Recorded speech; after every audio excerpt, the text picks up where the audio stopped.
In tonight's news edition, Jordan and Iraq discuss energy and agricultural cooperation and sign agreements during a meeting of their Joint Higher Committee.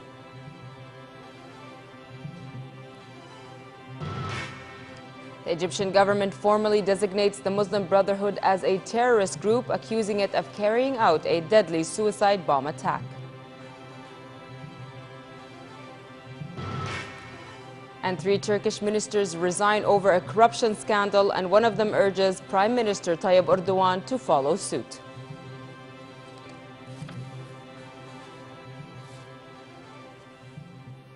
Good evening and Merry Christmas to everyone celebrating the holiday. Prime Minister Abdullah Mansour paid a one-day visit to Baghdad, where he held talks with Iraqi leaders on enhancing cooperation between the two countries. Mansour delivered a written message from His Majesty the King to Iraqi Prime Minister Noor al-Maliki, with whom he co-chaired a meeting of the Jordanian-Iraqi Joint Higher Committee to discuss cooperation in energy and other fields. In a one-on-one meeting, the two premiers expressed satisfaction with the growing relations and emphasized the need to enact signed bilateral agreements and cooperation protocols to turn them into a tangible reality to bolster ties. The Joint Committee discussed ways of cementing Jordanian-Iraqi cooperation in energy fields, including expediting a project to extend an Iraqi oil pipeline from the city of Basra to the Jordanian Red Sea port of Aqaba, and to study prospects for linking their electricity grids. The Joint Committee also discussed the areas of investment, agriculture, a joint rail link, public works and housing, and support for Jordanian contractors in the reconstruction of Iraq, as well as designating Aqaba as a main port for Iraq-imported goods. The two sides also tackled the issue of Jordanian prisoners in Iraq, in addition to visas and residency of Iraqis living in Jordan. Mansour, who was accompanied by 8 ministers, and Maliki signed minutes of the Joint Committee meeting, besides an investment promotion and protection agreement signed by Minister of Industry, Trade and Supply Hatem Halawani and his Iraqi counterpart. In a joint press conference, Mansour and Maliki emphasized the need to increase contact between officials of both countries to upgrade cooperation. He said Jordan is pressing ahead with development as it endeavors to build a stable economy and seeks to forge partnerships with Iraq and other Arab countries. Mansour also met Iraqi Vice President Khudair al-Khuzai and economic representatives in the country. Mansour stressed the need to bolster ties and speed up the implementation of joint venture, pledging support for Iraq's return as an influential player in the region and the world. The Iraqi Vice President hailed Jordan's support of his country to ensure its openness to the Arab world and the international community. In a meeting with members of the Iraqi National Business Council, Mansour expressed hope for a stable Iraq, stressing the strong bonds between the two countries and noting that Jordan would not interfere in the internal affairs of its neighbor. Jordan, he added, is an open country that protects assets and property and has skilled human resources, an advanced banking system that qualify it to be an investment destination and a bridge to the region.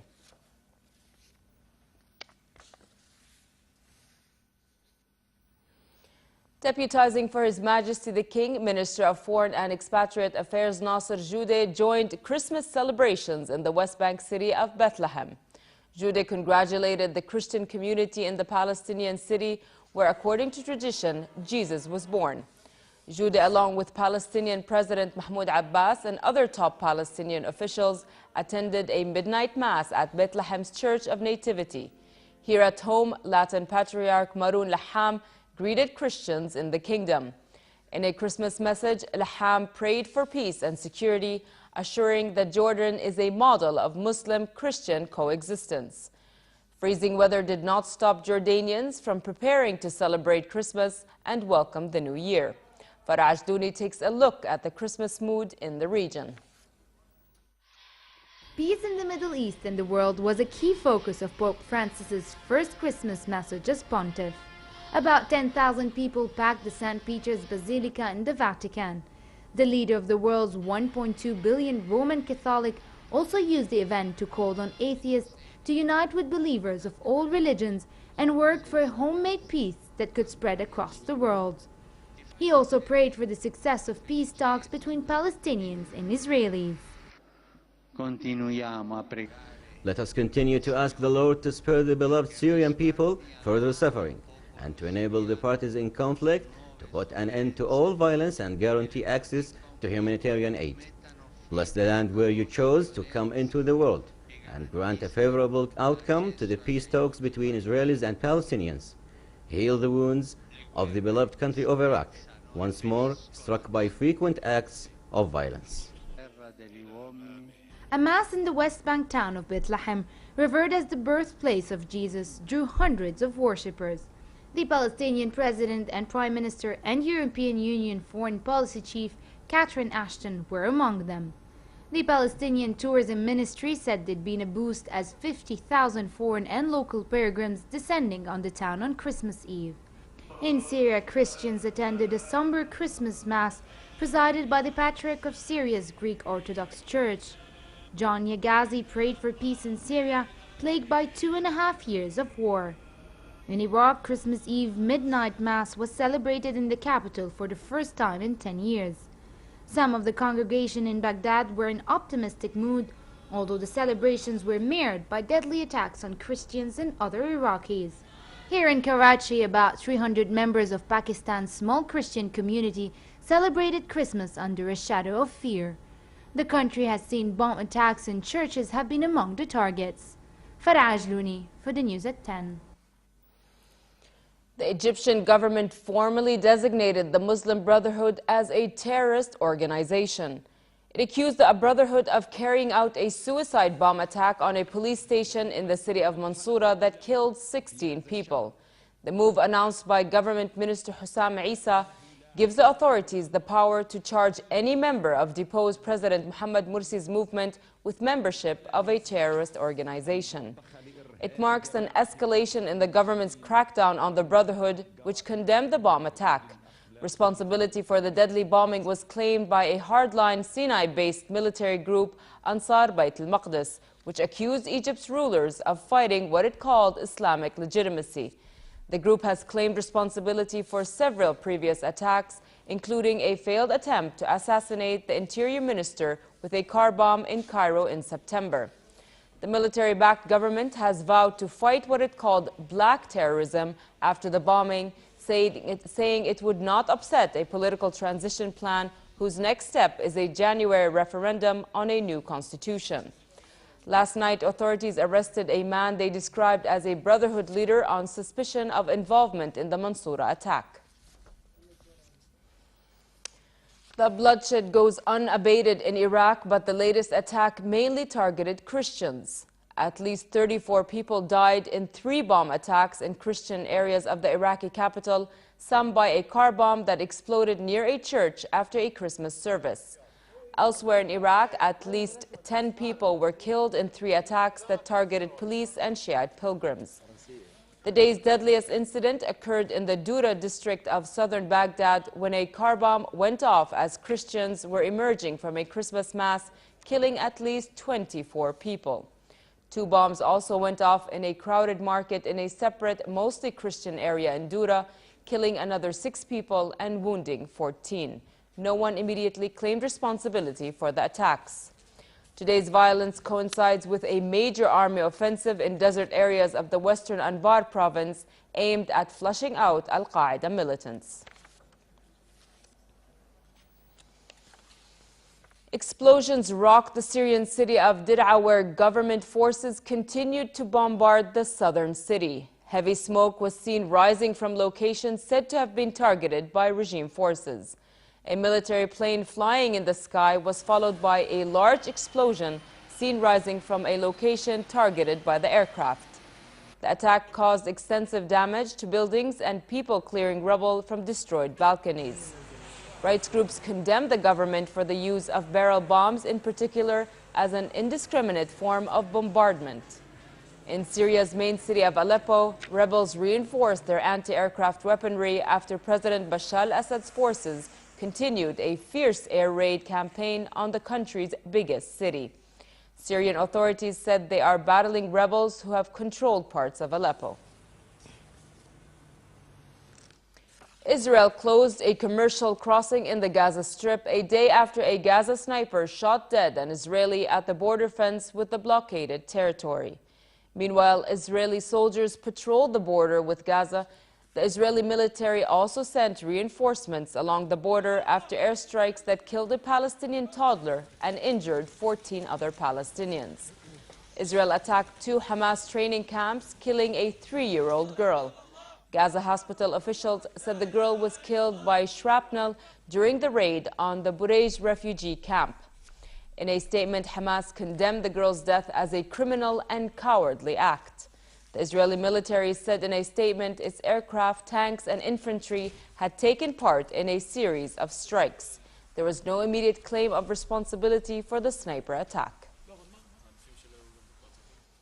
South Sudan President Salva Kiir called for an end to indiscriminate killing and tribal-based atrocities in the country. The appeal came as government troops clashed with rebels loyal to the South Sudanese leader's former deputy in an oil-producing region of the country. The European Commission said European Union Foreign Policy Chief Catherine Ashton is sending an envoy to the country. Meanwhile, thousands of South Sudanese families received highly nourished food rations from the World Food Programme. This report has the details. There aren't many pleasures in life in South Sudan at the moment, but for these people at least there's food. About 30,000 who've taken shelter in UN compounds in Juba and Bentiu are getting rations intended to last 7 days. The World Food Programme is one of the organisations delivering the vital aid. What we're providing to those who are receiving food assistance here is a special highly fortified nutritious product which we call Super Cereal Plus, which is supposed to help to give an energy, and it's an immediate response, and it's particularly useful for children who are vulnerable to malnutrition. Families have to register so their needs can be established. A ration card is used to keep track of what's going where. Those who collect the food have their fingers inked to stop double claims. About 45,000 civilians are seeking protection at UN bases. Reports of mass graves have fueled fears of worsening ethnic bloodshed in the world's newest state. A Turkish lawmaker and former interior minister quit Prime Minister Tayyip Erdogan's ruling party. The resignation came after 3 cabinet members stepped down in a deepening corruption scandal. The resigning Interior, Economy and Environment ministers each had a son detained on December 17 as police went public with a long-running investigation into corruption allegations involving state-run lender Halak Bank. 2 of the sons remain in custody along with 22 others, including the head of the bank. The first 2 ministers echoed Erdogan in depicting the inquiry as baseless and a conspiracy. But Environment Minister Erdogan Bayer Akhtar turned against the Turkish leader, urging him to resign. The Prime Minister appeared unmoved, but the unprecedented challenge to his 10 years in power had raised the temperature in a week-old crisis. The crisis has reignited anti-government sentiment since mass street protests swept Istanbul and other cities during the summer.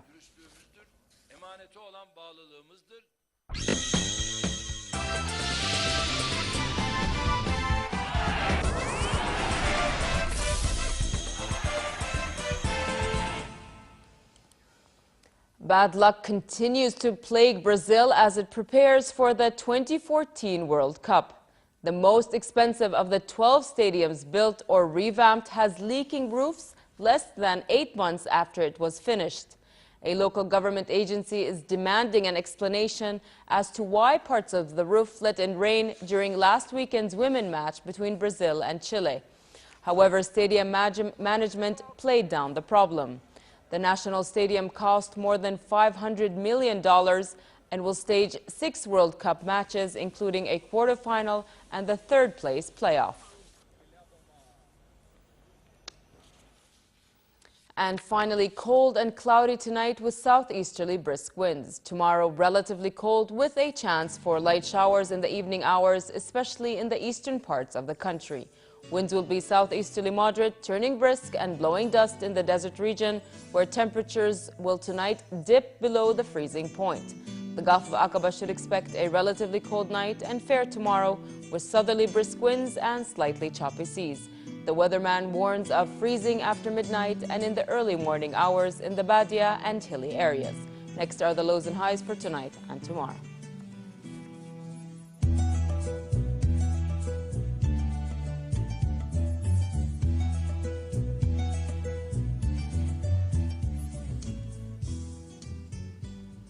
To end the news, here's a reminder of our top stories. Jordan and Iraq discuss energy and agricultural cooperation and signed agreements during a meeting of their Joint Higher Committee.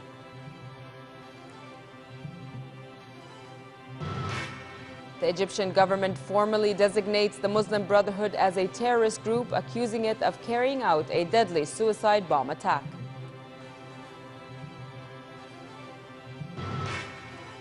And 3 Turkish ministers resign over corruption scandal, and one of them urges Prime Minister Tayyip Erdogan to follow suit.